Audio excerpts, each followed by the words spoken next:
core progression. The main thing that we're going to pay attention to is what's happening in this area of the body. So a lot of people have a very tilted pelvis, that anterior pelvic tilt. They get a lot of strain in the lower back when they do abs. So what we need to do is tilt the pelvis just enough, not to the point where you're like crunching your body into the floor, but just enough that you're in this nice, relaxed, neutral position. We want to make sure that your rib cage is not flaring. So it's just a gentle compression. I'm not here. I'm not rounding my shoulders or lifting my head. It's a gentle drawing in, okay? And then we want to make sure that we are maintaining belly breathing the whole time. We're not defaulting to breathing into our chest.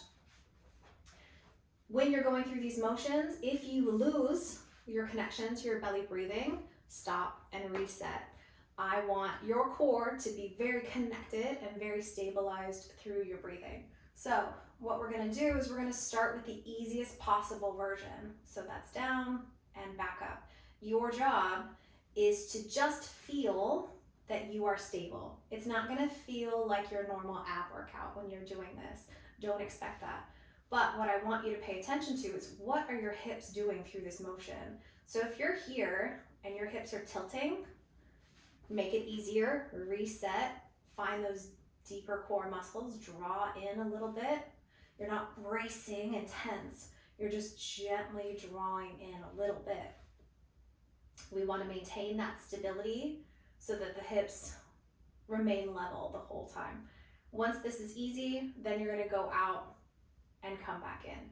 You can pause between reps, or you can go out, in, and provide yourself a little extra challenge like that.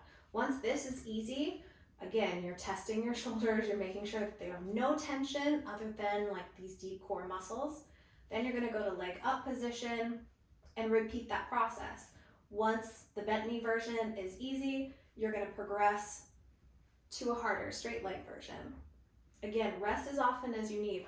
Through this process, you're going to start to feel a little bit of shake. There's a big difference between a little bit of shake as your stabilizer muscles are kicking on, working a little bit harder than they're used to, and then the more extreme, like your whole body is shaking, you've lost your normal breathing patterns. We don't want that. If you've gone that direction, give it a rest. You might need to take, the rest of the day off from the exercise, or come back to it a few hours from now, and then just try again tomorrow. The more frequently you work on this, the sooner you're going to master this progression, because eventually we want to be here. So again, bent knee, and then eventually here with no issues. If this is pretty easy when you're starting off and you're like, okay, I have a little bit going on, but not much, make sure you master the straight leg before you go into bend both knees and then extended legs.